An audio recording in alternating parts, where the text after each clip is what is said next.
Oi pessoal, tudo bem? Conforme prometido, a gravação da aula sobre os conteúdos da Maratona de Trade Marketing. Então a primeira coisa que nós vamos conversar é sobre o conceito de shopper, né? Quem é o seu shopper?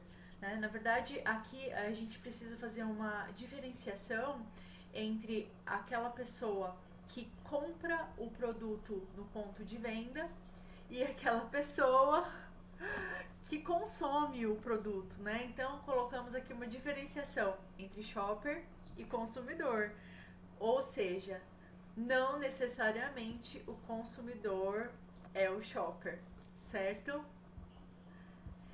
Quem é o shopper, né? Para que a entrega de valor ao shopper seja adequada, é preciso entender a fundo como ele se comporta, suas expectativas e quais são os atributos mais relevantes na sua decisão de compra, árvore de decisão por categoria, que nós vamos falar a seguir nos próximos slides, né? Então, qual é a experiência de compra desse shopper, né? A experiência depende do público, né? Então ela é diferente do comprador pro usuário, certo? Vamos aqui fazer a diferenciação por completo entre o shopper e o consumidor. Quem é o shopper? Shopper é aquele que compra o produto. Ele pode ou não ser aquele que consome o produto. Consumidor é quem consome o produto. Ele não necessariamente efetua a compra dele. O shopper, para a gente entendê-lo, precisamos perguntar a ele por que ele compra aquele produto. E o consumidor, como fazemos para entendê-lo? Começamos perguntando por que ele consome aquele produto. O shopper compra por fins individuais ou coletivos. Ele pode comprar só para ele, ou pode comprar para a família inteira, ou para alguém da família. O consumidor consome por fins individuais. O shopper é altamente influenciado pelas mídias no PDV e o consumidor pelas mídias em geral. E aí a gente tem que pensar dentro das categorias, dentro da sua categoria. Quem é o shopper? Na maior parte das vezes é o mesmo indivíduo que consome. Na maior parte das vezes é outro indivíduo. Então isso aí é para vocês pensarem sobre um determinado produto, quem é o shopper desse produto, ok? Vamos para o próximo slide, que é a questão da categoria. O conceito de categoria. O que é então uma categoria? É um grupo distinto de produtos que os consumidores percebem serem interrelacionados e ou substituíveis na satisfação de suas necessidades. Vamos pensar aqui numa marca, marca Dove. Oi, Melvin, meu gato tá aqui. Vamos pensar na marca Dove, né? Uma marca de cuidados pessoais, a macrocategoria. Aí tem uma subcategoria, cuidados com o corpo, cuidados com o rosto e cuidados com o cabelo. Dentro da subcategoria, cuidados com o cabelo, quais são os segmentos? Shampoo, condicionador, creme para pentear e sérum. E dentro do subsegmento, do segmento shampoo, o que tem? Para cabelo oleoso, para cabelo seco, para cabelo ondulado e para cabelo liso, onde a gente chega no último item, né, que é o SKU-A, SKU-B, SKU-C, SKU-D de cabelo oleoso, beleza?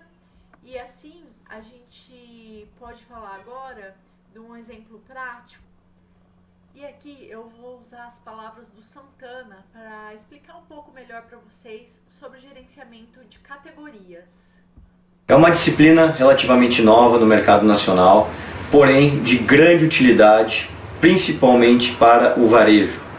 Se você é varejista e está assistindo esse vídeo, por favor, preste atenção em tudo que eu vou lhe falar. É muito importante, talvez faça o diferencial no seu negócio. Vamos pensar em como é que está o negócio do varejo hoje.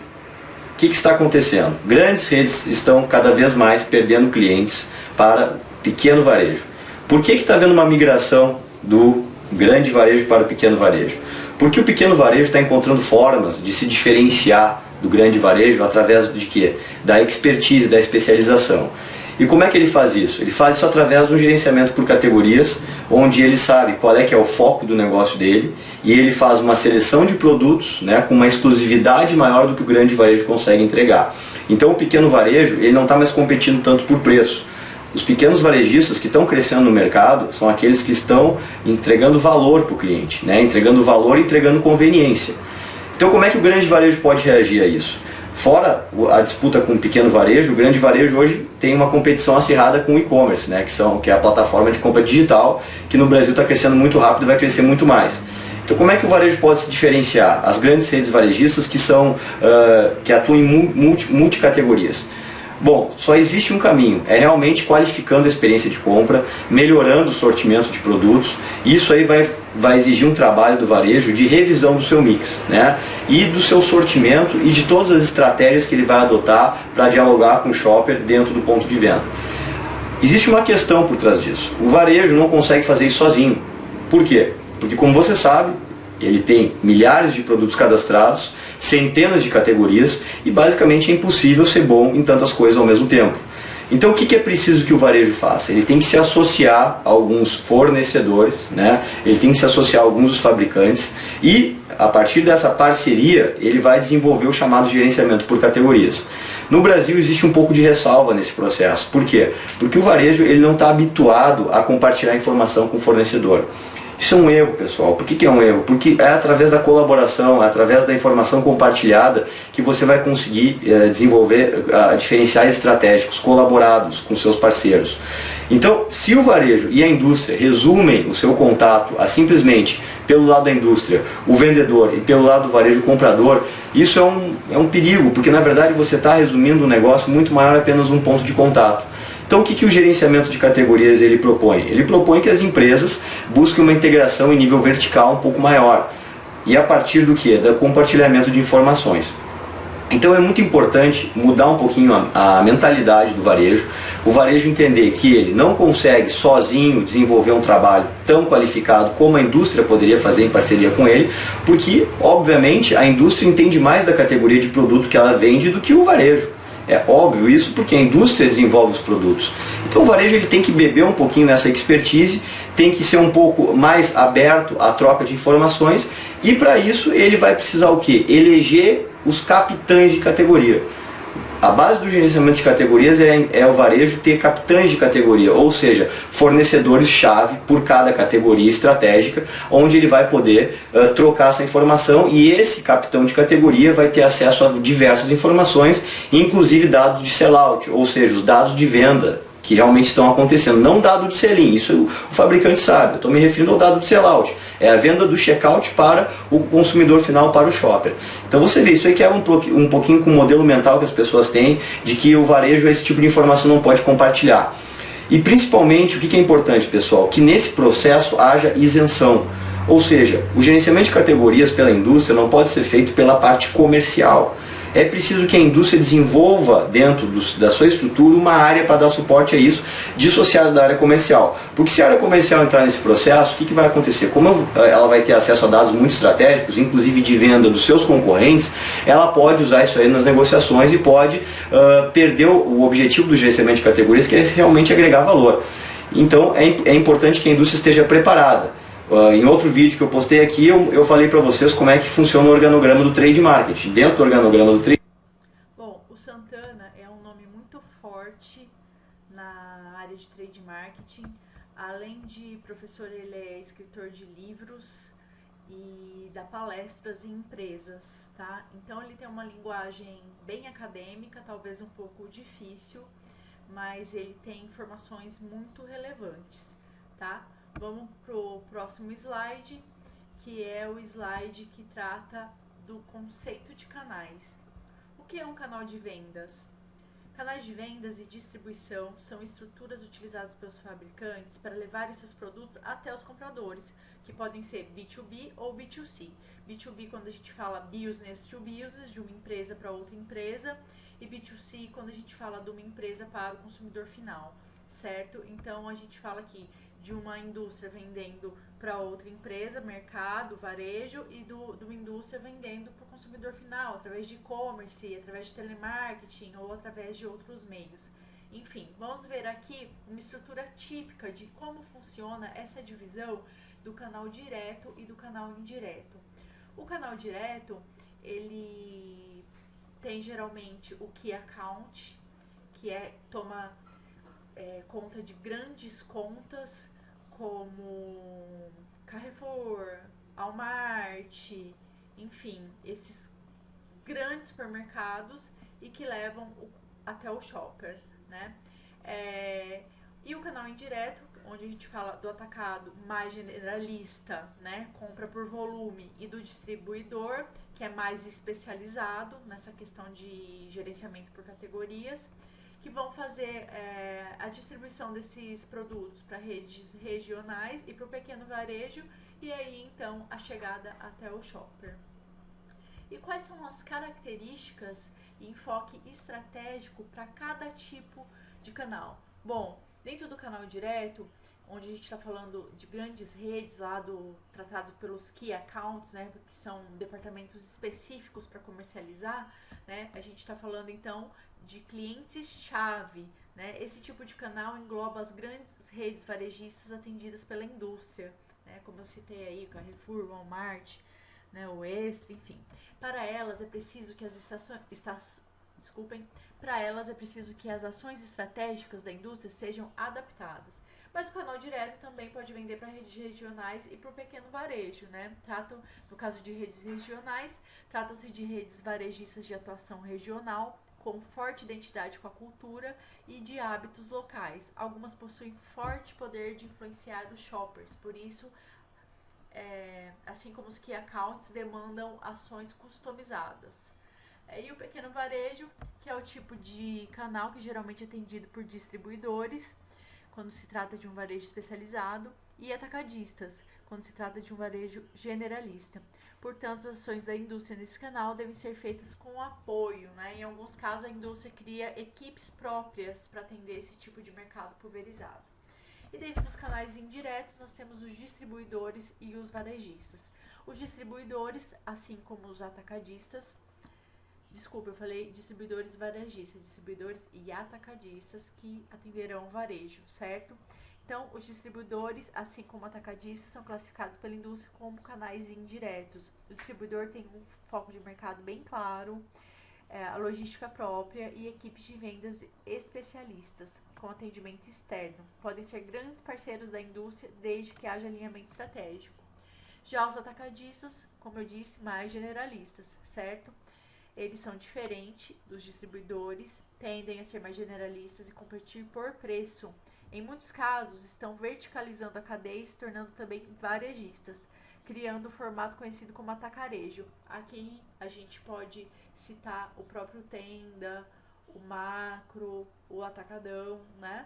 A indústria deve conhecer a fundo esse canal para não gerar o conflito com o varejo tradicional. E para fechar aqui, a gente vem mais para um conteúdo de vídeo para vocês terem um pouco mais de informação sobre isso, sobre a gestão de canais de distribuição, certo? Vamos lá. Falando de forma genérica, como é que a gente pode estruturar a cadeia de distribuição de uma indústria típica de bens de consumo? Então, a primeira coisa que a gente tem que considerar é onde inicia tudo, que é na indústria, que é o fabricante. Esse fabricante aqui, ele vai se estruturar basicamente através de dois tipos de canais. O primeiro deles vamos chamar de canal direto. E o segundo são os canais indiretos. Qual que é a diferença? Bom, canal indireto, a gente vai abrir isso aqui em pelo menos dois subníveis, que seriam os atacadistas e os distribuidores, tá? Qual que é a diferença básica entre atacado e distribuidor? Na verdade, o distribuidor ele é um agente de comercialização um pouco mais especializado.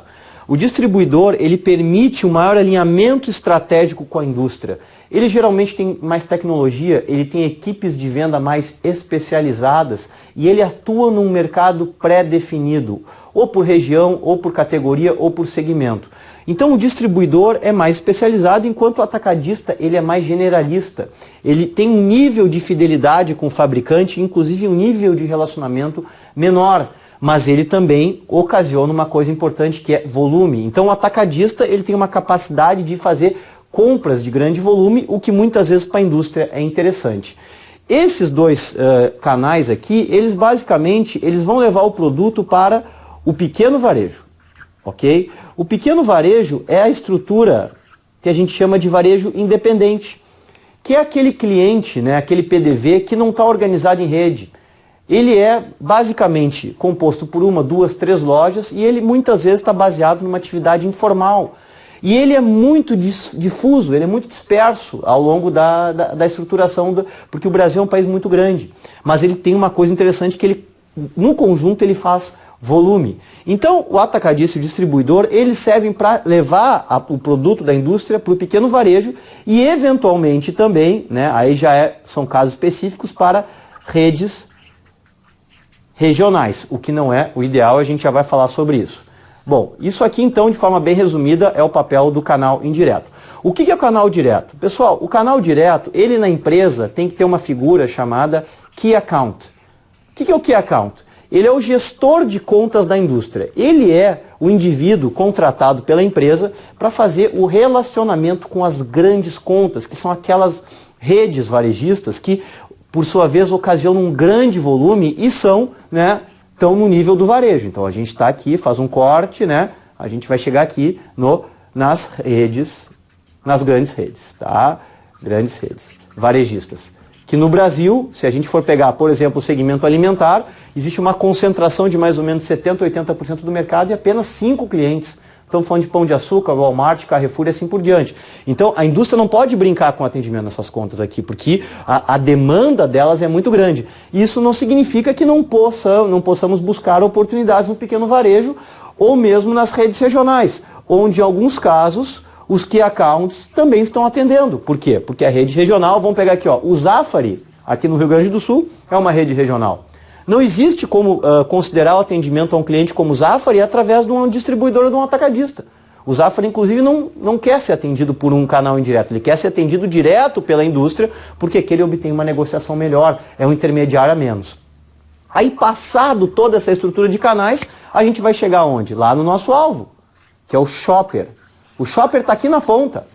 Aí eu pergunto para você, olha quantos elos a gente tem nessa cadeia aqui, né? A gente tem vários elos acontecendo e esses elos aqui, o que eles ocasionam, né? Eles ocasionam a quebra da informação.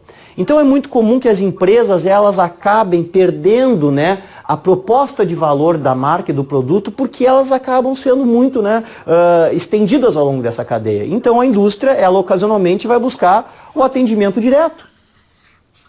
Através do e-commerce, através de telemarketing, através de venda door-to-door, porta a porta e assim por diante. Existem hoje N formatos de canais de venda direta que servem para quê? Primeiro, para preservar uma margem maior para a indústria. Segundo, para levar uma mensagem mais qualificada para o shopper e, claro, né, isso tudo está ligado a posicionamento. Então, fazendo um resumo geral, o que é importante que você pense? Você que trabalha com trade, com marketing ou com vendas, definir criteriosamente como é que é a estrutura de chegada ao mercado. Tudo vai depender do posicionamento do produto. O produto é um produto altamente nichado, altamente segmentado. Olha, então eu recomendo que você pense em contas de atendimento direto ou, se for para ter volume, distribuidores especializados. Se botar um produto desse na mão do atacadista, não vai acontecer o negócio. Agora, se o teu produto é um produto de massa, que tem marca, é um produto com capacidade de investimento em publicidade de massa, ele pode tranquilamente estar na mão do atacado, porque ele já vai chegar com uma proposta de valor pré-concebida na cabeça do shopper. O que não dá é para você fazer tudo ao mesmo tempo e não ter foco de mercado. Então, basicamente, a gente tem 3 tipos de distribuição. A gente tem a distribuição seletiva, a distribuição exclusiva e a capilaridade total. Você pensa sobre... Muito bom ele, né, gente? Ele tem uma visão de marketing fantástica. E para terminar, né, o conceito raiz 4 aqui, conceito de posicionamento estratégico. O que é o posicionamento estratégico? Vamos ver o que alguns teóricos têm a dizer sobre isso, né? Posicionamento é o que se faz na mente do cliente em perspectiva. Não é o que se faz com o produto, mas como ele é colocado na mente do comprador em potencial. E outra definição é a ação de projetar o produto e a imagem da empresa, ou seja, da marca, para ocupar um lugar diferenciado na mente do público-alvo. né? E quais são os tipos de posicionamento? A gente pode pensar em 3 tipos específicos de posicionamento relacionado a desempenho, durabilidade ou preço. E quais reflexões nós devemos fazer sobre isso, né? Qual é o diferencial do seu produto? Vamos voltar aqui. Desempenho, durabilidade ou preço? O que o torna único na mente do shopper? Voltando, melhor desempenho, maior durabilidade, menor preço. Por que esse shopper compra esse produto e não outro, né? E como você vai traduzir isso em uma boa mensagem, uma mensagem vendedora nos seus canais de venda? Ok? Então, assim a gente termina a primeira aula, né, que eu disse que gravaria para vocês. Espero um feedback sobre isso, tá? Se ficou bem explicado, se vocês compreenderam. Um beijo a todos e até o próximo vídeo.